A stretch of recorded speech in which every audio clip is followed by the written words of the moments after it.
Doctor امجد علی بٹی ایک نئے موضوع کے ساتھ حاضر خدمت۔ ہمارا آج کا موضوع ریاست، نظام اور حکومت۔ تو آئیے اپنے موضوع کا آغاز کرتے ہیں۔ ریاست، نظام اور حکومت تینوں آپس میں یوں گڈ مڈ ہیں کہ عام آدمی کو ان کی سمجھ نہیں آتی کہ ریاست کہاں سے شروع ہوتی ہے، اس پر نظام کے اثرات کب اپنا رنگ دکھاتے ہیں اور کہاں سے حکومت کی حدود کا آغاز ہوتا ہے۔ اس لیے عام آدمی جب حکومت پر تنقید کرتا ہے تو وہ بلا سوچے سمجھے ریاستی حدود میں جا گھستا ہے، اور پھر وہی ہوتا ہے جو منظور ریاست ہوتا ہے۔ ہم یہاں ارسطو کی مثالی ریاست کی تفصیل پیش نہیں کریں گے، اور نہ ہی اینگلز کی خاندان، ذاتی ملکیت اور ریاست کا آغاز جیسی کتب کا حوالہ دیں گے۔ یہ پڑھے لکھے لوگوں کا کام ہے۔ نہ ہی ہم یہاں اسلامی فلاحی ریاست کیا ہوتی ہے کے بارے میں گفتگو کریں گے۔ ہمیں تو یہ بھی علم نہیں کہ ریاست یا اسٹیٹ الگ سیاسی وجود رکھنے والے لوگوں کا منظم اور آزاد ادارہ کہلاتا ہے۔ نہ ہی ہمارا مقصد یہاں دنیا بھر کی حکومتیں کن نظریات کے تحت چلائی جا رہی ہیں کی بابت کچھ کہنا ہے۔ یہ بھی سیاسی، معاشی ارسطوؤں اور پڑھے لکھوں کا کام ہے کہ وہ بتائیں کہ دنیا بھر کی حکومتیں چار بڑے نظریات کے تحت چلائی جا رہی ہیں، یعنی ارتقائی نظریے پر، طاقت کے بل بوتے پر، خدائی حق کے تحت اور معاشرتی یا عمرانی معاہدے کے تحت۔ ہمیں یہ بھی علم نہیں کہ حکومتیں کن مقاصد کے تحت وجود میں آتی ہیں، اور نہ ہی ہم جانتے ہیں کہ حکومتوں کے پاس عوام کو قابو میں رکھنے والے قوانین کو قائم کرنے کا اختیار کہاں جائز ہوتا ہے اور کہاں یہ ناجائز کی حدود میں پہنچ جاتا ہے۔ میری طرح کے عام آدمی کو تو یہ بھی پتہ نہیں کہ امن و امان کو قائم رکھنا، جرائم کی روک تھام کرنا، لوگوں کو روزگار فراہم کرنا حکومتوں کے فرائض منصبی میں شامل ہوتا ہے۔ میرے جیسے بولے اور ان پڑھ تو یہ بھی سمجھنے سے قاصر ہیں کہ عام آدمی کی فلاح و بہبود کے لیے ذرائع اور وسائل کی فراہمی بھی حکومتوں کا ہی کام ہوتا ہے۔ میری طرح کا عام آدمی یہ بھی نہیں جانتا کہ دائیں اور بائیں بازو کی سیاست کا کیا مطلب ہے۔ وہ یہ بھی جاننے کی کوشش نہیں کرتا کہ کچھ لوگ سینٹرلسٹ بھی ہوتے ہیں، یعنی نہ وہ دائیں بازو کی سیاست کے حامی ہوتے ہیں اور نہ ہی بائیں بازو کی سیاست کے قائل۔ سوشلزم، کمیونزم، سرمایہ داری، ڈکٹیٹرشپ وغیرہ جیسی اصطلاحوں سے وہ نابلد ہی رہتے ہیں اور دنیا میں روتے ہوئے آتے ہیں اور خالی ہاتھ چلے جاتے ہیں۔ اور ہاں، وہ یہ بھی نہیں جانتے کہ برطانوی غلامی سے امریکی غلامی میں جانے کا کیا مقصد تھا اور اب چین کی غلامی کیا رنگ لائے گی۔ میرے جیسے بھولے عوام یہ بھی نہیں سمجھتے کہ یہ سب کس نظام کے تحت ہوا ہے، یعنی کہ برطانوی غلامی سے امریکی غلامی اور پھر اب چائنا کی غلامی کیسے وجود میں آئی، کیسے اس کا ارتقاء ہوا ہے۔ اس نے تو بس یہی سنا ہے کہ پاکستان ایک نظریے کے تحت قائم ہوا تھا۔ اس کے پیچھے ایک منظم سوچ، ایک فلسفہ، ایک نظریہ اور ایک نظام تھا۔ اب یہ نظریہ ضرورت کب بنا؟ جسٹس منیر نے کب نظریہ ضرورت کی ایجاد کی اور کب ضیاء الحق کی نظریات مشرف بہ اسلام ہوئے؟ عام پاکستانی کو دو قومی نظریے کا سبق رٹانے والے کب آپس میں گتھم گتھا کرواتے ہیں عوام کو، اور کیسے کیسے ہتھ کنڈوں سے حکومتیں کرتے چلے آئے ہیں؟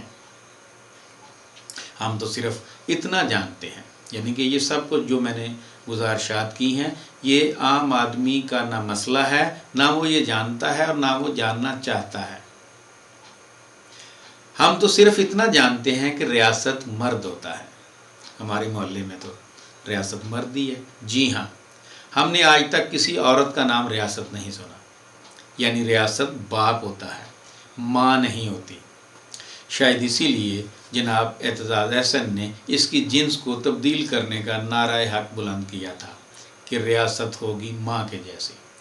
ان کے اس نعرے کی سمجھ ہمیں آج تک نہیں آئی، اور نہ ہی یہ پتہ چل سکا کہ انہوں نے ریاست کی جنس کیوں تبدیل کرنے کا پلان بنایا تھا۔ ہم تو یہ جانتے ہیں کہ جیسے ریاست مرد ہوتا ہے اسی طرح نظام بھی ایک مرد ہی ہوتا ہے، اس لیے کہ ہم نے کسی عورت کا نام نظام نہیں سنا، یعنی نظام بی بی میں نے نہیں سنا، ممکن ہے ہو، لیکن یہ بھی ایک مرد ہی ہے۔ اور حکومت یقیناً یہ عورت ہوتی ہے، یعنی ریاست اور نظام دو مرد ہوئے جنہوں نے حکومت جیسی عورت کو اپنے قبضے میں لیا ہوا ہے۔ آپ یوں بھی کہہ سکتے ہیں کہ حکومت وہ ہوتی ہے جس کے دو خصم ہوتے ہیں، جس کے دو خاوند ہوتے ہیں، پولائٹ کہہ لیں تو اس کے دو ہسبینڈ ہوتے ہیں۔ اب کسی عورت کے دو خاوند تو ہو نہیں سکتے، کم از کم مردانہ سماج میں تو نہیں ہو سکتے۔ ہاں یہ ہو سکتا ہے کہ ایک خاوند ہو اور دوسرا عاشق صادق۔ اس کو ہم ایک لطیفے کی مدد سے سمجھانے کی کوشش کرتے ہیں۔ ایک عورت کی شادی ہوئی، خاوند نکما نکھٹو اور دوسروں کی کمائی پر پلنے والا شخص نکلا۔ اس کو اب ریاست نہ سمجھنا۔ عورت جلدی اس سے بددل ہو گئی اور پھر اس نے اپنے دل کا جانی ڈھونڈ لیا۔ خاوند صبح سویرے مزدوری یا دفتر کام کرنے کے لیے نکل جاتا تو دل کا جانی گھر میں آ گھستا۔ ایک دن خاوند گھر سے نکلا تو اس نے پیچھے مڑ کر دیکھا تو اسے لگا کہ کوئی اس کے گھر میں داخل ہوا ہے۔ وہ فوراً واپس مڑا۔ عاشق اور معشوق ابھی ڈنگ سے بیٹھ بھی نہ پائے تھے کہ خاوند نے دروازہ آن کھٹکھٹایا۔ دروازہ کھولا گیا تو خاوند نے آؤ دیکھا نہ تاؤ اور عاشق صادق پر چڑھ دوڑا۔ بیوی دونوں کی لڑائی کا منظر دیکھتی جاتی اور ساتھ ساتھ کمنٹری کرتی جاتی۔ جب دیکھتی کہ خاوند کا پلہ بھاری ہے تو زور سے کہتی، سر تاج اس کو خوب مارو، یہ بے غیرت ہر روز مجھے چھیڑنے کے لیے گھر میں گھس آتا ہے۔ میں آپ کی عزت کی خاطر آج تک خاموش رہی ہوں، اس کی خوب ٹھکائی کرو۔ اور جب دیکھتی کہ عاشق صادق کا پلہ بھاری ہو گیا ہے تو زور سے چلا کر کہتی، مارو اس نکمے اور نکھٹو کو، کماتا لاتا کچھ نہیں، اب میں اپنی روزمرہ کی ضروریات کہاں سے پوری کروں۔ سامعین، ناظرین، میرے دوستوں، بہنوں، بھائیوں، آپ کو میری اس مثال کی سمجھ آ گئی ہوگی۔ ہمارے کہنے کا مطلب ہے کہ ریاست اور نظام نے عوامی حکومت سے شادی کی ہوتی ہے۔ ہونا تو یہ چاہیے تھا کہ ریاست اپنے لیے ایسا نظام یا نظریہ منتخب کرتی یا کرتا جس میں عوام کو ترجیح دی جاتی کہ وہ اپنی مرضی سے جس مرضی عقیدے یا مذہب کا انتخاب کرے، انہیں کسی ایک کھونٹے سے زبردستی نہ باندھا جائے۔ لیکن شاید جس کے دو خاوند ہوں وہ اسی عورت کی طرح کا رویہ اختیار کرے گی، یعنی ریاستی اداروں کی چینہ جپٹی اور زوراوری کے سامنے حکومت سر تسلیم خم کر دیتی ہے اور نظام کو خوب لتاڑتی ہے، اور جب نظام ریاستی اداروں کو شرم دلا کر اپنی اہمیت جتاتا ہے تو حکومت نظام کے ساتھ کھڑی ہو جاتی ہے۔ ظاہر ہے ریاست اور نظام ایک دوسرے کے لیے لازم و ملزوم ہے، اسی لیے اب ریاست، نظام اور حکومت تینوں ایک دوسرے سے تنگ آئے ہوئے ہیں۔ وہ تینوں سمجھ گئے ہیں کہ عوام کو ان کی سمجھ آتی جا رہی ہے، اسی لیے وہ نظریات میں اتنا گند گھول رہے ہیں کہ عام آدمی کو سمجھ ہی نہ آئے کہ وہ کس نظام، نظریے یا فلسفے کے تحت زندگی گزار رہا ہے۔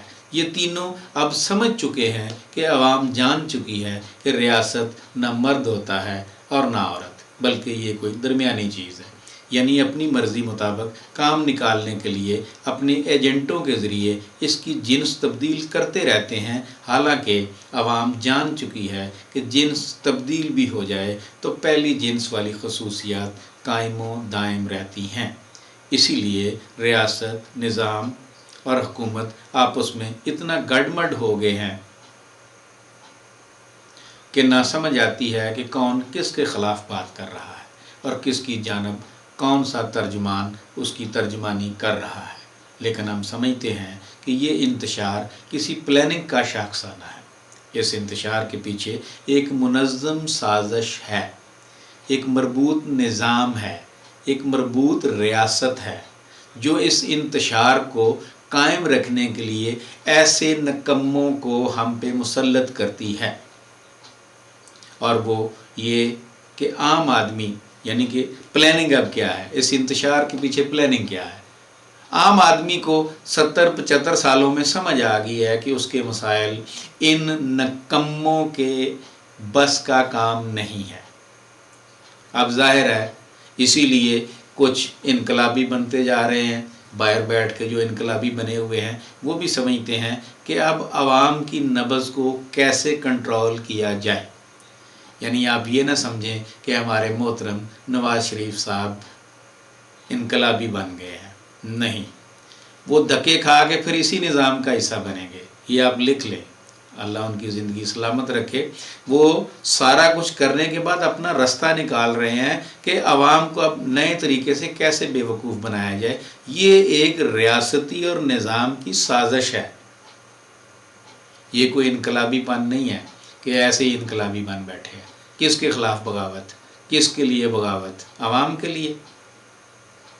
تو پہلے آپ نے کیا کیا ہے؟ یہ بھی موجودہ والے اب صرف نواز شریف اور زرداری کی کرپشن کو جسٹیفائی کرنا چاہتے ہیں، اس کو تحفظ دینا چاہتے ہیں۔ وہ کہتے ہیں کہ اللہ دے بندیو، جے تساں کسی غلط طریقے نال کمایا ہوا ہے تے سانوں بھی تھوڑا جہا حصہ دیو تے تسی لٹ مار جاری رکھو، کوئی مسئلہ نہیں۔ عوام 75 سالوں سے روتی، پچھتاتی اور داڑے مار رہی ہے تو مارتی رہے، عوام کی کون سنتا ہے؟ اس لیے یہ سسٹم، یہ نظام، یہ ریاست اور یہ حکومت سب یہ جان چکے ہیں کہ عوام اب بددل ہو چکی ہے ان سے، اس لیے اب انہوں نے ایک نئی پلاننگ کی ہے، یعنی کہ ریاست میں اپنے ایجنٹوں کو دوبارہ سے ہم پہ مسلط کرنے کے لیے یہ ڈرامے کیے جا رہے ہیں۔